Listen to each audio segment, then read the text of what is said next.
하나님의 말씀 누가복음 17장 1절에서 4절 한 절씩 교독하겠습니다. 예수께서 제자들에게 이르시되 실족하게 하는 것이 없을 수 없으나 그렇게 하게 하는 자에게는 화로다.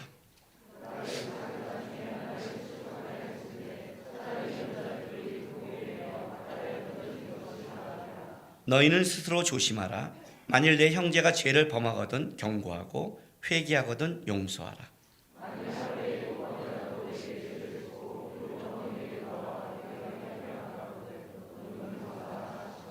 아멘. 여러분, 하나님 사랑하십니까? 예, 그럼 다 하나님 사랑하시고 하나님 존경하십니까? 왜 여기는 아멘이 안 나오죠? 하나님은 존중하십니까? 사랑한다는 것과 존경한다는 건 좀 다른 얘기죠. 내가 내 아이들을 굉장히 사랑하지만 내 아이를 존경하는 건 아니죠. 존경이라는 것은 좀 다른 얘기입니다. 내가 그렇게 사랑하지 않아도 할 수 있는 겁니다. 존경하기 때문에 사랑이 갈 수 있지만 사랑하기 때문에 존경은 가는 건 아닙니다. 우리는 하나님을 사랑한다고 많이 얘기합니다. 그러나 진짜 하나님을 존중하고 존경하는가? 이 얘기는 좀 다른 얘기입니다. 오늘 이 누가복음 17장 1절에서 4절로 오늘 말씀을 전하지만 17장은 1절에서 10절까지 계속해서 쭉 설명하는데 1절부터 4절은 어떤 얘기냐면 성도들의 사람들의 관계에서 하는 말씀입니다.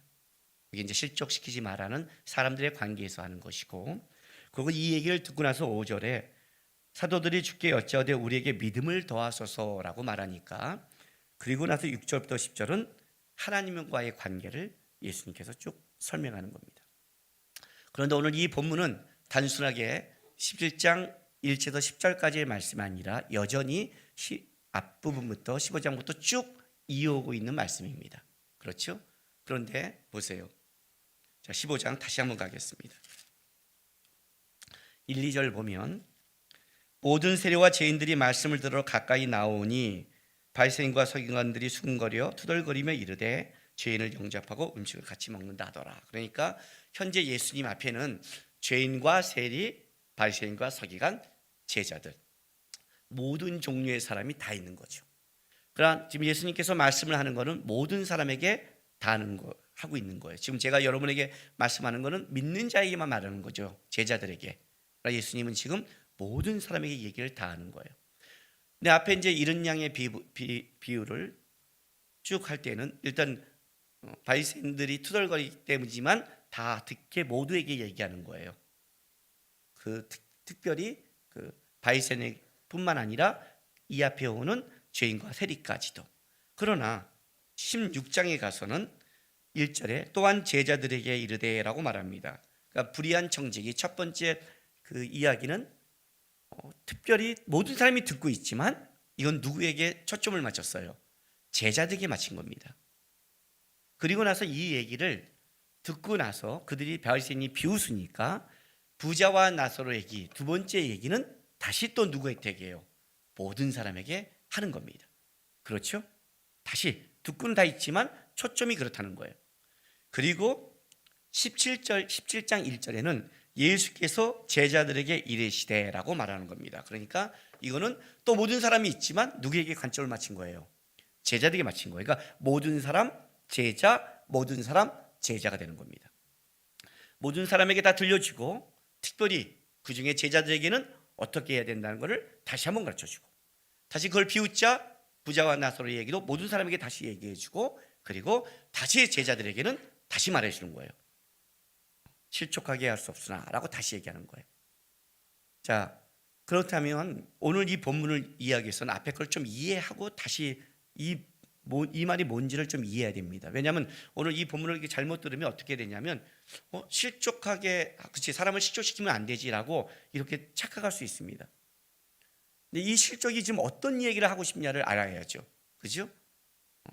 왜냐하면 실족한다는 건 어떤 뜻이 있냐면 사실은 실족시키는 사람이 있어서 실족하는 경우가 있지만 실족하는 사람이 있는 게 아니라 없어도 실족하는 경우가 있어요.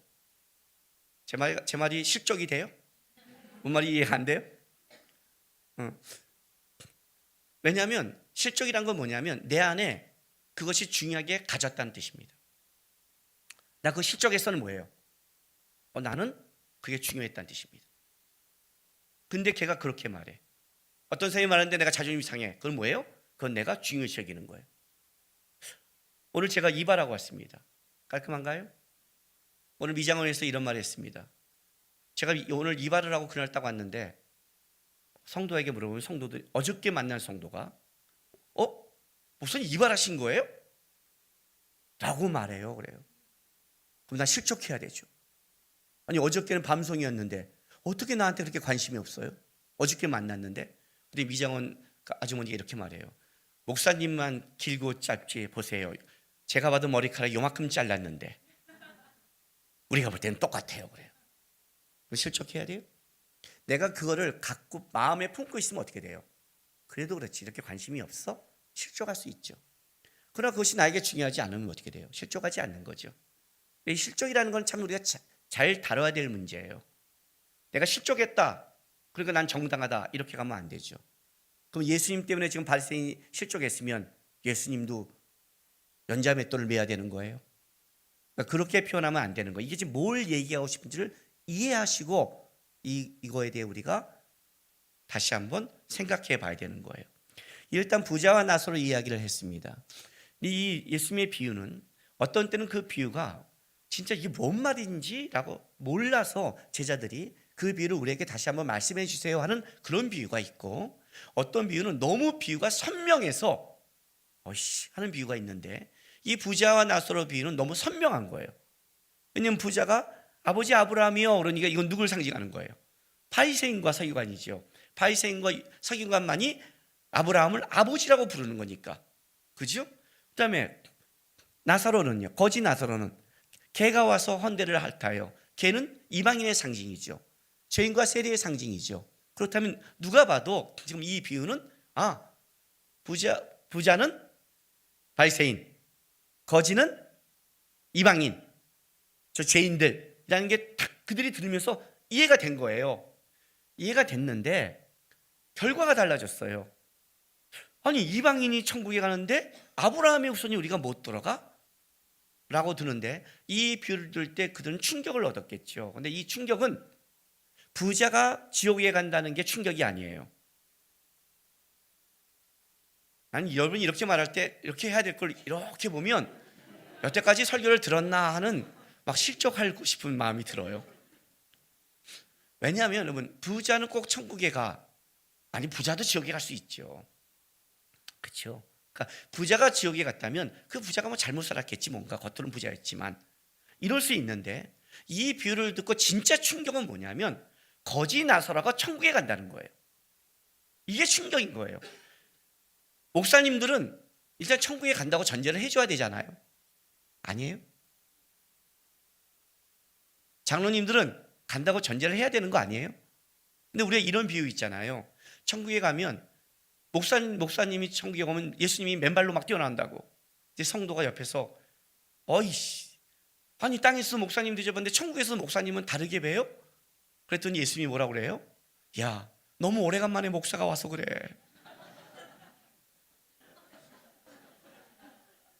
이런 말 할 때 우리는 충격을 입죠. 아니 목사님은 말씀을 전하고 기도하고 맨날 생겼는데 그분이 천국에 당연한데? 그래도 목사님 중에서 가짜도 있지. 지옥에 갈 수 있지. 그럴 수 있잖아요. 그런데 우리가 보기에 쟤는 맨날 예배도 안 드리는 것 같고 그지 같고 가끔 절에도 갔다 오고 막 이랬는데 쟤가 천국에 가. 이게 쇼킹한 거예요. 실제는 부자가 못 간 게 아니에요. 지금 이 비유를 들으면 가장 쇼킹한 게 뭐냐면, 그래 부자는 못 갈 수 있어. 근데 어떻게 걔는 이방인의 상징인데 나사로가 뭐가 한 게 있다고? 무가치했잖아. 빌어먹고 살았잖아. 아니 천국에 갈 만한 뭘 했어 쟤가. 근데 천국에 왜 가? 부자가 못 갈 수 있어. 우리가 모르는 게 뭔 게 있을지 몰라. 그렇지만 우리가 나사로의 삶을 하는데 맨날 부자 앞에 얻어먹고 개와 앓고 진짜 아무도 도우지 못하고 제가 인생 자체가 불편함을 줬는데 왜 제가 천국에 가? 이게 지금 이 비유의 가장 쇼킹한 거예요. 그러니까 이거는 바리새인들이 받아들이기가 너무 어려운 거예요. 여러분도 마찬가지예요. 성경을 갖고 나왔지만 여러분들에게 어떤 거를 예화를 제시하고 상담을 할 때 무슨 얘기를 해주면 여러분이 그게 말이 돼? 하는 건 다 이 부분이에요. 왜냐하면 상식적으로 납득이 안 가니까. 도대체 부자가 아무리 잘못해도 거지 나사로만큼 무가치하고 인생이 쓸모없고 낭비하는 인생은 산 것 같지 않으니까. 근데 왜 얘는 천국에 가서 아브라함의 품에 안겨야 되고 왜 지옥에 가? 이게 지금 가장 쇼킹한 거예요. 여기서 지금 예수님이 말하고 싶은 건 이거예요. 천국에 들어가는 기준, 하나님 앞에 의롭다는 기준은 너희가 이 땅에서 가치 있게 살았다는 너희가 평가하거나 너희가 보기에 무가치하다, 쓸모없다 이걸로 판단할 수 없다는 전제죠. 부자와 나서 천국에 들어가는 기준과 그 가치는 완전히 다르다. 완전히 다르다. 하나님이 보는 것은 완전히 다르다를 설명하는 거예요. 그래서 뭘 마지막에 제시하냐면 부자가 이렇게 말을 해요. 그러면 그 가치를 내려가서 우리 형제들에게 알려주십시오 그래요. 아마 나사로가 가서 알려준다면, 부활해서 알려준다면 분명히 이해할 것입니다 할 때 예수님이 뭐라고 말씀하시냐면 아니다라는 거죠. 거기 뭐가 있어요? 모세와 선지자들이 있어요. 율법과 선지서에 구약 성경이 있는 거예요. 그 얘기를 하는 거예요. 아무리 부활한다 해도 성경의 말씀에 대해서 받지 못한다면 그렇다면 어떻게 돼요? 못 받는다. 이렇게 제시를 했어요. 그러면 이렇게 되는 거예요. 이제는요. 구원에 이르게 가는 길, 하나님의 나라에 들어가는 유일한 방법과 가치를 세상에 준 것은 뭐다? 성경이다. 성경이다. 유일한 하나님의 방법이다. 성경만이 우리에게 믿음을 만들고 성경만이 우리에게 생명을 만들어내며 성경만이 하나님의 나라에 들어갈 수 있는 방법을 만들어낸다. 그러면 성경이 만들어낸 게 도대체 뭘까요? 왜? 우리는 바리새인은 성경을 안 봤나요? 아니 나사로보다 더 많이 보지 않았을까요? 부자가? 그래도 아브라함이라고 그랬는데 자기 조상건데 그래도 보지 않았을까요? 아니 우리도 봤는데 이 얘기가 문제가 되는 거예요. 분명히 성경이거든요. 성경만이 만들어내는 거예요. 그래서 일단은 우리가 분명한 건 이거예요. 저는 몰랐습니다. 통하지 않는다는 거죠. 여기 있잖아요. 객관적 증거가. 몰랐다고 말할 수 없다는 거죠. 줬으니까 하나님. 그렇죠? 너가 안 읽었고 네가 묵상하지 않았고 복 있는 자는 여호와의 말씀을 주야로 묵상하는 자로다. 이 말씀을 읽는 자와 듣는 자와 지키는 자가 복되도다. 이 말씀을 너가 믿지 않았을 뿐이다. 이 말씀 안에서 너가 진리와 생명이 있다는 것을 믿지 않았다. 맛집 먹는 거는 그렇게 검색하면서, 그죠? 성도보다 배달의 집에 오는 그 청년을 더 자주 만나면서 좋은 여행은 찾으면서 건강에 좋은 거는 다 확인하면서 네가 언제 영적인 생명과 영적인 것에 하나님 것에 대해 찾아보고 묵상하고 점검한 적이 있느냐를 묻는 거죠. 그래서 구약 성경을 준 거예요. 이건 변명을 못해요. 몰랐습니다. 안 갖췄습니다. 사람이 없었습니다. 아니 성경이 있다는 것은 성령이 역사하는 거예요. 이걸 주신 거예요. 구약 성경이 있다. 이걸 믿지 않는 자, 이거 다른 말로 이걸 통해서 자기를 점검하고 기준으로 삼지 않는 자는 나사로가 부활한다 할지라도 받아들이지 않는다. 왜? 기적이란 내가 믿고 싶은 걸 믿는 거예요. 실제로 기적을 쫓는다는 건 뭐냐면 내가 그걸 바라는 걸 쫓는 거예요. 여러분 은사 집회 한번 보세요. 수없이 많아도 내가 어떤 은사 집회를 선택할 때는 거기는 어떤 게 낫는데, 거기는 뭐가 있대? 내가 바라는 걸 쫓는 거예요. 그 내가 바라는 게 드러나야지 내가 쫓지, 아니면 아닌 거예요. 그건 내 중심이에요. 근데 그게 아니라 내가 아니라 성경입니다. 성경이란 건 이런 뜻이에요. 나에게는 진리가 없습니다 뜻이에요. 나에게는 방법이 없습니다. 내가 아무리 노력해도 나에게는 생명과 은혜를 만들어내지 못합니다. 그래서 나는 은혜를 만들어내고 생명을 만들어내는 하나님의 말씀을 봅니다. 그게 성경을 보는 거예요. 이해가 되세요? 이 얘기를 하는 거예요. 그리고 나서 오늘 본문으로 들어가는 거예요. 다시 제자들을 바라보시는 거예요. 왜 제자를 바라볼까요? 이 제자들은 하나님의 말씀을 생명으로 여기고 이 말씀 안에 생명을 얻었고 이 말씀이 진리라고 믿고 그 말씀을 따라가는 자들을 제자라고 하잖아요. 그러니 주님을 따르는 제자들에게 이제 말하는 거예요. 그래서 오늘 그 17장 1절은 제자들에게 이렇게 말씀하시지만 5절에 이제 그 말씀을 듣고 제자들이 그러면 낙담하니까, 우리가 그럴 실력이 될까요? 낙담하니까 5절에 뭐라고 그래요? 사도들이 주께 여짜오되, 아주 재밌는 표현을 썼어요. 제자가 아니라 사도라는 표현을 써요. 보내심을 받은 자, 사도예요. 제자와 사도의 이 단어 차이를 좀 여러분이 이해하셔야 돼요. 왜? 하나님의 표현법은 동전의 양면 같은 표현법이 있어요. 동전의 양면 같은 표현법인데 이 단어를 쓰는 것에 따라 어떤 거를 드러내는 게 다른 게 있어요. 그게 충성과 순종이란 뜻이에요. 그런 동전의 앞면과 뒷면이에요. 순종은 어떤 표현이냐면 하나님 앞에 쓸 때의 자세예요. 그러니까 하나님 앞에 쓸 때 너는 어떻게 된다? 수동적이어야 된다. 하나님 앞에 능동적이면 안 된다. 하나님 이거 주세요. 이거 하겠습니다. 이렇게 말하면 안 된다. 하나님 앞에는 뭐예요? 말씀하십시오. 주의 종이 듣겠습니다. 순종적이어야 된다. 그러나 말씀을 받고 나갔을 때는 어떻게 한다? 능동적이어야 된다. 충성. 말씀을 받았을 때는 어떻게 해요? 그걸 세상에 지킬 때는 능동적이어야 된다. 하나님 말씀 앞에 가서는 능동적이고 이거 하겠습니다 그리고 마음에 안 드는 건 주니까 나가서는 수동적이고 그러면 안 된다. 이해가 되세요? 이게 동전과 앞면과 뒷면이에요. 은혜와 평강, 그런 얘기예요. 하나님의 은혜를 받았다. 뭘로 점검해요? 평강이 와요. 뭔가 세상은 안 바뀌었는데 내 영적 깊은 곳에 안정감이 생겨요. 하나님의 은혜를 받았는데 불안해. 그럼 그 은혜를 받은 게 아니죠. 우리가 그런 말 쓰죠. 믿습니다. 주여 믿습니다. 주여 믿습니다. 믿는 거예요? 여러분 믿는 사람 앞에 이렇게 했어요? 남편이 밖에 나가는데 어깨 잡고 여보 오늘 잘 살 거지? 믿어. 내 눈 봐. 내가 믿는다고. 믿어. 이게 믿어요? 불안하다는 뜻이잖아요 지금. 믿는 건 뭐예요? 여보 믿어? 끝이에요. 주님 믿습니다. 끝이에요. 평강이 온다니까요.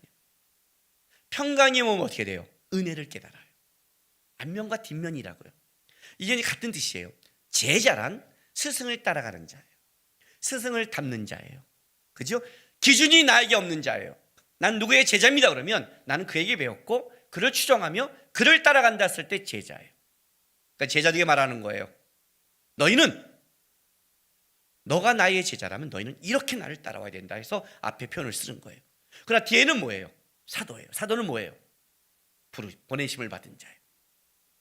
그 제자는 밖에 나가서는 보내심을 받은 자예요. 예배 때는 부르심을 입었지만 밖에는 보내심을 받은 거예요. 우리는 두 가지 측면이 있죠. 그죠? 하나님 앞에 부르심을 받은 자, 그리고 하나님 앞에 보내심을 받은 자. 이 표현을 쓰는 거예요. 그러니까 이걸 이제 동시에 얘기하는데 이번에는 뭐예요? 제자들에게. 왜?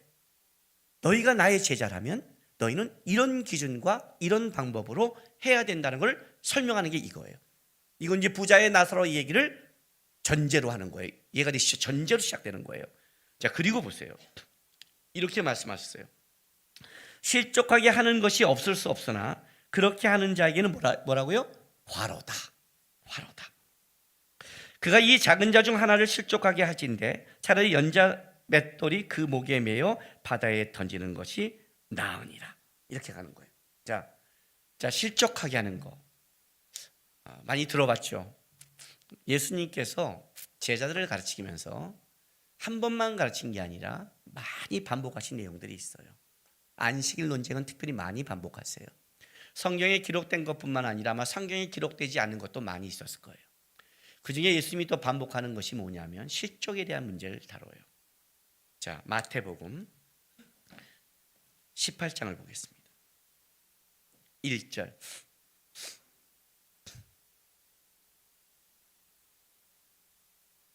신약성경 30조.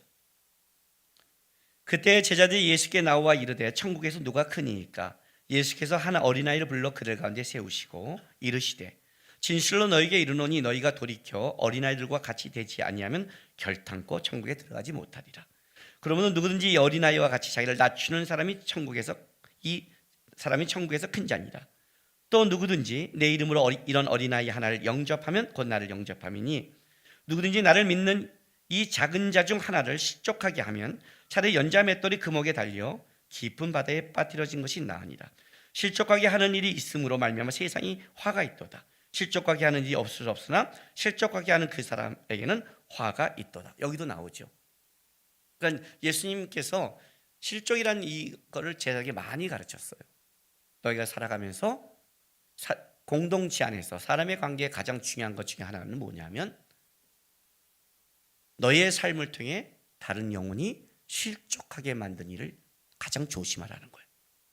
하나님을 닮는다, 하나님의 영광을 위해 산다, 하나님의 뜻을 이룬다가 중요한 게 아니라 그것이 할 때 너에게 붙여진 자를 돌아보라는 걸 먼저 했어요. 근데 여기서는 뭐냐면 여기서 이제 실족이라는 얘기는 어디서 나왔냐면 제자들이 누가 크냐의 문제가 논쟁이 된 거예요. 누가 크냐? 내가 크다, 네가 크다고 하니까 어떻게 돼요? 누가 큽니까 하니까 예수님께서 어린아이 하나를 세웠어요. 그리고 이 어린아이를 통해서 천국에 들어가는 기준을 설명하면서 어린아이가 갖다 천국에 들어간다고 설명하면서 다른 말로 한다면 이 어린아이 하나 소자를 실족시키는 자는 이렇게 간 거예요. 그렇다면 여기서 실족은 이 문제예요. 누가 크냐를 따지는 건 뭐예요? 탐심이 들어갔다는 뜻이죠. 그렇죠? 여러분 우리가 왜 사람을 실족시켜요? 세상에서 내 이익 때문에 그러잖아요. 내가 그거 취하려고 하잖아요. 그래서 상대를 무시하잖아요. 여러분 세상은 다 그렇지 않아요? 왜 세상에 갑질을 한 줄 아세요? 어떻게 취한 건데? 시댁살이 한 사람이 또 시댁살이를 시킨대죠. 군대에서도 마찬가지예요. 고참들에게 맞은 사람이 똑같이 해요. 왜? 나는 어떻게 견뎠는데, 나는 어떻게 했는데 나만 억울하잖아요. 내가 어떻게 이걸 취했는데, 어떻게 이 자리까지 올라갔는데. 이해가 돼요? 크고자 하는 자. 크고자 한다는 것은 누구를 밟아야 되는 뜻이죠. 내가 그 사람과 높이 올라간다는 건 그 사람과 경쟁 상대가 됐잖아요. 경쟁 상대가 된 건 뭐예요? 눌러야죠. 부부간이나 친한 사람 간에 어떤 문제가 생겼을 때 어떻게 한다? 어떤 때는 너무 증명하면 안 돼요. 증명한다는 건 어떤 뜻이에요? 내가 너보다 더 이것이 옳다라는 것을 확인시켜야 돼요. 그러면 어떻게 돼요? 요만큼 확인하면 그것 때문에 하잖아요. 이만큼을 확인시켜야 돼요. 내가 이럴 수밖에 없는 일을. 그러니까 상대를 허물을 드러내야 내가 입증되는 거예요. 다 그래요 세상이. 왜 저렇게까지 하지? 우리가 정당하다 이거 입증시키고 싶은 거예요. 그러면 그 죄를 파고 파는 거예요. 그건 자기를 증명하고 싶은 거예요. 크고자 하는 자는 어떻게 돼요? 그냥 크는 게 아니라 경쟁을 하게 되죠. 여기에 실족이에요. 기억하라는 거예요. 약하고 부족하고 힘없는 어린아이예요. 얘가 너희가 아무 힘이 없고 대항도 없다 할지라도 너를 크고자 이걸 한다면 어떻게 돼요? 안 된다고 얘기를 해요. 여기서는 이 본문을 끌어가요. 그런데 오늘 이 본문은 그 얘기가 아니에요. 오늘 여기서의 이 실족은 무슨 얘기냐면 지금 대상이 누구냐면 바리새인이에요. 15장 1절 이제 바리새인이 나와서 지금 투덜거리는 거예요. 바리새인들이 예수님의 말씀을 받아들이지 않고 있는 거예요. 그리고 지금 누가 실족시키느냐? 바리새인들이 실족시키는 거예요. 그렇죠? 그리고 여기에 이 17장 2절에 그가 이 작은 자 중 하나를 실족같이인데 이 작은 자는 소외되고 멸시받는 자예요. 죄인과 세리예요. 아까 마태복음 18장은 뭐예요? 그냥 어린아이였잖아요. 여기는 대상이 분명해요. 왜냐하면 15장부터 그 얘기가 지금 진행되고 있는 거예요. 그러니 이 얘기를 부자와 나사로 얘기를 딱 듣고 나서 이제 얘기하는 거죠. 바리새인은 누구? 서기관은 뭐예요? 율법을 맡은 자예요. 말씀을 맡은 자라는 거죠. 제자들에게 말하는 거예요. 제자는 뭐예요? 앞으로 하나님의 말씀을 맡은 자들이에요. 그러니까 주님의 말씀을 믿고 따라가는 자들에게 얘기하는 거예요. 그러니까 여기서 이 실족은 그냥 여러분이 했을 때 나 있잖아. 저번에 갔더니 장로님이 글쎄 저쪽만 사이다 주고 나는 안 주잖아. 나 실족했잖아. 그런 실족이 아니라, 사이다 실족이 아니라, 그런 실족을 말하는 게 아니라, 여러분의 상처를 말하는 게 아니라 진리를 따라가고 하나님의 말씀을 따라가는 자들에게 있어서 가장 중요한 게 뭐냐면 진리의 추구에 있어서 약하고 멸시받고 너가 보기에 하나님의 은혜가 미치지 못한 자에 대해서 함부로 해서 그를 진리 가운데서 실족시킨다면 그거는 굉장히 크다라는 얘기를 하고 있는 거예요. 여기서는. 그래서 오늘 본문에 보세요. 3절에 이렇게 말해요. 너희는 스스로 조심하라. 만일 너의 형제가 죄를 범하거든 경고하고 회개하거든 용서. 여기서 이제 마태복음과 달라져요. 그죠? 달라져요. 너희는 스스로 조심하래요. 자, 너희들 각자는 스스로 주의하래요. 자, 이건 좀 이따 뭘 주의하는지 설명할게요. 말씀을 맡은 자, 하나님을 따라가는 자, 주님을 쫓는 자에게는 각자 조심할 게 있다는 거예요. 내가 진리를 왜곡하지 않나. 내가 내 욕심대로 하나님의 말씀을 얘기하지 않나. 조심하라는 거예요. 이 부분에 대해서. 내가 하나님의 말씀을 가리지 않나. 오늘날 교회가 부흥하지 않는 가장 큰 이유는 십자가와 교회를 몰라서가 아니라 성도들이 신앙의 삶을 살지 않아서잖아요. 아니에요? 복음을 몰라서가 아니라 복음을 믿고 따르는 자가 보이지 않아서 그러잖아요. 그 문제를 얘기하는 거예요. 조심하라 각자 너의 삶을. 그런데 두 번째, 너희는 만일 내 형제가 죄를 범하거든 경고하고 회개하거든 용서하라 그래요. 자, 경고하다. 이 번역이 좀 정확치가 않아요. 우리 경고하다 하면 이런 거죠. 제가 죄를 짓기 전에 가서 야 그러면 안 돼. 이걸 경고라고 하잖아요. 근데 그게 아니라 여기서는 책망하다는 거예요. 책망하다. 그러니까 벌써 죄를 지었다면 책망하라는 거예요.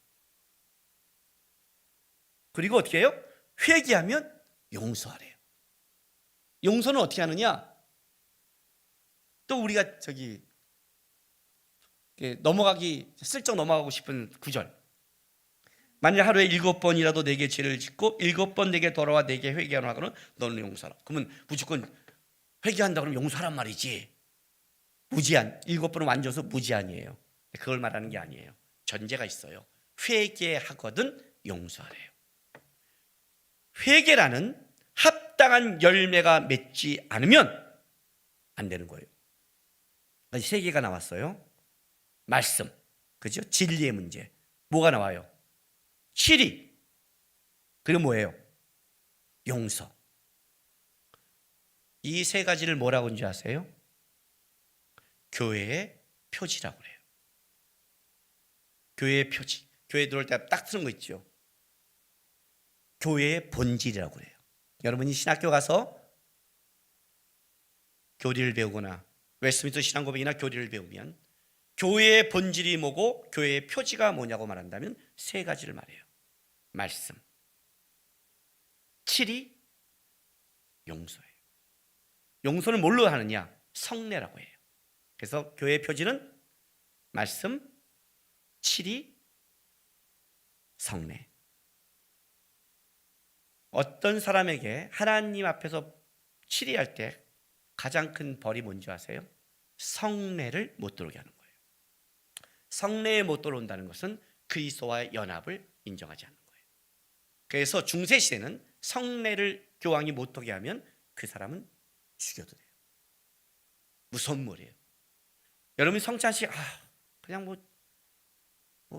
이제 곧 12월 달에 우리 성찬식 하죠? 성찬식 시작하면 그때는 문 닫는다고 그랬죠? 그때는 예배 시간에 성찬식에는 예배 앞에 우리 예배팀 안 쓰고 제가 하는데 딱 들어온 순간 성찬식 못 들어와요. 성찬식을 늦는다는 것은 여러분 결혼식을 늦는 거예요. 결혼식을 늦은 사람만 성찬식에 들어오게 해줄게요. 저는 결혼식을 늦었습니다. 10분 인정. 저는 결혼식 30분 인정. 결혼식은 안 늦었는데 여기는 아내와 연합은 그렇게 최선을 다하면서 그리스도와 연합을 대충 한다. 안 되죠. 굉장히 중요한 거예요. 성례는 그리스도와 연합이에요. 용서받았다는 거예요. 그래서 용서받은 상징은 성례를 초청하는 거예요. 성례에 참여한다는 것은 그가 하나님 안에 있다는 거예요. 벌은 성례를 못하게 하는 거예요. 굉장히 중요한 교제의 표지예요. 이 세 가지예요. 지금 오늘 여기서 얘기하는 것은 단순한 게 아니에요. 이 세 가지를 다 담고 있어요. 다 담고 있는 거예요. 그리면서 이걸 이해하셔야 돼요. 도대체 말하고 싶은 게 뭔가, 여기서 말하고 싶은 게. 응? 자, 다시 돌아가겠습니다. 자, 17장 1, 2절 다시 보겠습니다. 예수께서 제자들에게 이르시되 실족하게 하는 것이 없을 수는 없으나 그렇게 하는 자에게는 화로다. 그가 이 작은 자 중에 하나를 실족하게 할진대 차라리 연자 맷돌을 그 목에 매어 바다에 던지는 것이 나으니라. 너희는 스스로 조심하라. 신앙생활의 가장 중요한 게 뭐냐? 복음을 맡은 자가 살아가는 데 있어서 복음을, 하나님의 진리를 내 욕심과 탐심과 삶으로 왜곡시키는 것을 가장 주의하라는 뜻이에요. 여러분이 성경을 보면서 뭘 점검해야 되느냐? 지식을 얻는 게 아니에요. 성경을 보면서 뭘 봐야 되냐면 내가 뭐가 틀어지는지를 점검하셔야 되는 거예요. 우리는 하나님의 말씀을 백독을 한다고 해요. 백독이 중요한 게 아니에요, 여러분. 바리새인도 했어요. 바리새인도 읽었어요. 근데 바리새인의 가장 큰 문제는 뭐예요? 자기들의 의, 자기들이 원하는 거래요. 제가 여러분에게 이렇게 말했죠. 하나님 존경하십니까? 존경이 뭔데요? 존중이 뭔데요? 저 목사님 존경해요. 목사님 존중해요. 그래 놓고 내가 뭘 말하면 안 들어요. 그게 존경하는 거예요? 여러분이 어떤 말을 했을 때 내가 권면을 해요. 이게 좋겠어. 아유, 목사님도 다 안 맞잖아요. 여러분 그렇게 말하죠. 목사님도 사람이잖아. 목사님도 틀리잖아. 이 얘기를 하면 저는 입을 다 물어요. 그때부터는 제가 우겨야 되니까. 존경심과 존중함이 없구나. 틀릴 수 있죠. 그러나 자기가 존경하고 존중한 자의 말은 그렇게 받지 않죠. 고민하죠. 그렇죠? 그게 존경이죠. 그게 존중이죠. 하나님의 말씀을 존경한다고요? 존중한다고요? 하나님을? 그래서 얼마나 묵상하셨는데요?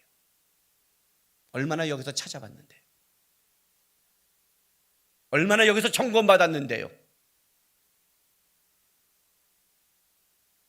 얼마나 이것 때문에 무릎 꿇고 잘못했다고 기도했는데요?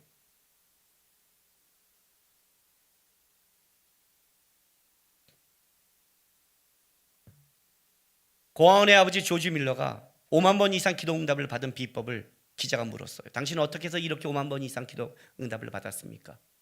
조지 밀러가 이렇게 말했어요. 나는 어떤 기도 제목이 생길 때마다 그걸 달라고 하나님 앞에 무릎 꿇고 기도하지 않습니다. 내 욕심이 될까 봐. 나는 성경을 찾습니다. 내가 지금 달라는 것이 성경 말씀에 있는지를 찾습니다. 어쩔 때는 며칠씩 찾습니다. 그리고 그 말씀이 나오면 저는 그 말씀을 붙잡고 하나님 앞에 씁니다. 주님, 하나님의 말씀이 이게 있기 때문에 제가 주 앞에 구합니다. 그리고 하나님 그 말씀대로 저에게 응답하셨습니다. 이해가 됐어요? 내가 원하는 것, 급한 것, 내가 오는 거에 끌려가서 하나님의 말씀이 왜곡되는 걸 지르니까. 응답받았다가 중요한 게 아니니까. 사단도 응답하니까. 사단도 건강을 주고 사단도 사업이 잘 되게 하고 사단도 축복하니까.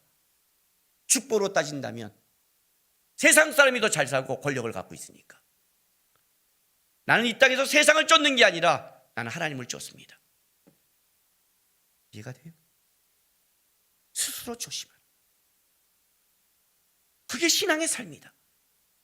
바리새인들이 하나님의 율법으로 자기를 돌아보지 않는다. 하나님의 이야기를 그렇게 많이 하면서 그 바리새인들 뭐라 해요? 소경이 소경을 인도하면이에요. 자기도 못 가고 남도 못 가게 하는 자, 진리를 왜곡시키는 자, 중요한 거예요. 그런 자가 잘못되면 어떡하라? 교회의 두 번째, 책망하라. 책망하라. 왜? 지금 이 문제는요, 실족의 문제가 아니에요. 교회를 세우는, 하나님의 공동체를 세우는 거예요. 근데 내가 아까 우리 요셉 인도자를 통해서 한 첫 번째 말이 자기가 말한 게 아니라 성령의 인도함을 따라 한 말이에요. 이번 때도 하세요. 근데 뭘 하는지 모르고 있으면 곤란한데, 뭔지 아세요? 함께 하나님 앞에 예배하러 나온 거예요. 오라 우리가 여호와의 전에 올라. 왜 예배드리는데? 주의 도를 배웠고, 그죠? 그 주의 도를 내 안에 점검하고, 공동체니까 이건 교회 얘기란 말이에요. 같이 가는 얘기란 말이에요. 거기에 잘못했다면 어떻게 해요? 책망하라는 거예요. 책망하라. 근데 책망을 받고 그가 어떻게 돼요? 회개하면, 열매를 맺으면 용서하라는 거예요. 저는 요즘 마커스에서 사무엘하 설교하는데 거기 뭐가 나오냐면, 다윗이 밧세바를 범한 다음에 그걸 모르니까 나단이 옵니다. 나단이 비유를 들어요. 양의 비유를 들다가 다윗이 어떤 놈이 그랬냐고, 그 놈을 죽여야 된다고 하니까 당신이다 딱 말을 해요. 책망해요. 근데 다윗이 어떻게 한 줄 알아요? 그 즉시 회개해요. 죄송합니다. 그랬더니 나단이 어떻게 한 줄 알아요? 그 즉시 용서해요. 하나님이 너희의 죄를 사했다. 너무 빨라요. 아주 좋아요. 쿨해서. 물론 그가 잘못한 거에 대한 벌은 받아요. 그러나 그의 나라가 날아가지 않아요.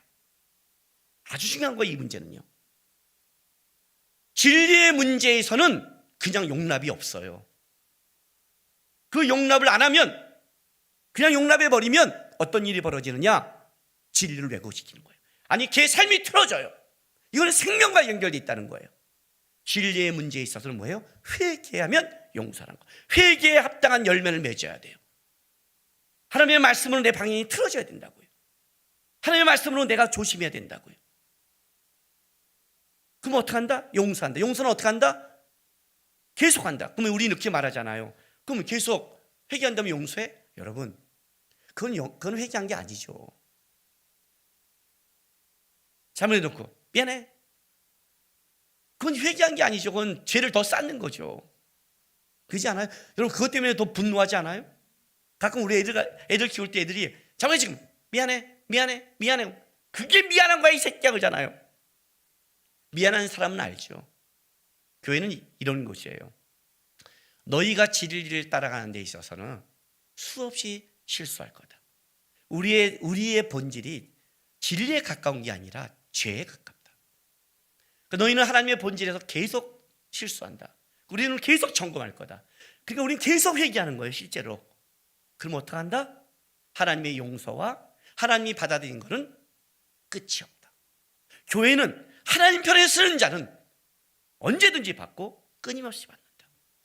그가 죄인과 세리라 할지라도 그는 받아들일 것이며, 그가 얼마나 많이 실수한다 할지라도 그가 스스로 자기를 조심하고 경계해서 하나님의 말씀 앞에 서려고 하는 자는 하나님은 끊임없이 그에게 용서와 은혜로 끌어갈 것이다. 교회는 그런 것이다. 그러니 너희는 어떻게 살아야 되느냐? 여기서 스스로 조심하는 이런 뜻이에요. 각자 자신이 스스로 조심하래요. 각자 자신을 바라보면서 내가 하나님의 말씀에서 교만하지 않았나, 틀어지지 않는 나를 점검해서 나의 삶을 통해 하나님의 진리가 은혜롭게 흘러가게 하는 것, 내가 진짜 하나님을 존중하고 내가 하나님을 존경하는 모습이 보여지는 삶, 그 삶을 살아가는데 애쓰라는 거예요. 잠언 1장 7절에 뭐라고 나온지 아세요? 여호와를 경외하는 것이 지식의 근본이거늘 미련한 자는 훈계와 교훈을 멸시한다. 하나님의 말씀은 끊임없이 우리를 교훈하기도 하고 훈계하세요. 그 훈계 앞에 돌아서는 싸움이 신앙의 싸움이에요. 어떤 사람이 이런 말을 하더라고요. 그 말이 제가 화가 났어요. 성경대로 살면 현대요 못 살아요. 그래요. 하나님의 말씀을 존중하지 않은 거예요. 그러면 어떻게 해야 돼요? 이 말씀을 더 깊이 묵상해야죠. 이 말씀 앞에 무릎을 꿇어야죠. 이 말씀의 의미가 뭔지를 하나님께 물어야죠. 하나님은 살아계신데, 하나님은 지금도 역사하시는데, 하나님이 돕는데, 말 한마디에 천지를 바꾸신 하나님인데, 너의 지혜와 너의 생각에는 못 살지 모르지만 하나님의 인도와 하나님의 은혜가 있으면 방법이 있는 건데, 그 하나님 앞에 하나님, 나는 이것이 안 되는데, 이것이 두려운데 저는 가능합니까? 어떻게 하면 되겠습니까? 무릎 꿇고 울어본 적 있으시고, 말씀을 붙잡고 가슴을 친 적 있으시고, 배우려고 애써본 적 있으시고, 진짜 하나님께 순종함으로 내 인생 속에 다른 건 몰라도 하나님의 말씀을 꺾는 거에 대한 두려움으로 나는 살아가고 있는가? 그게 신앙의 싸움이고, 그게 하나님을 존경하고 존중하는 거라고 하는 거예요. 스스로 각자 조심하라. 이 말씀 가슴에 새기고,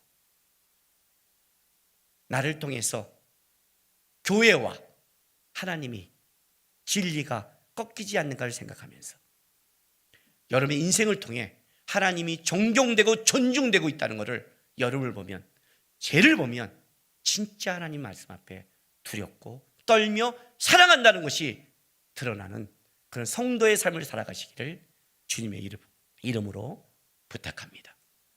기도합시다.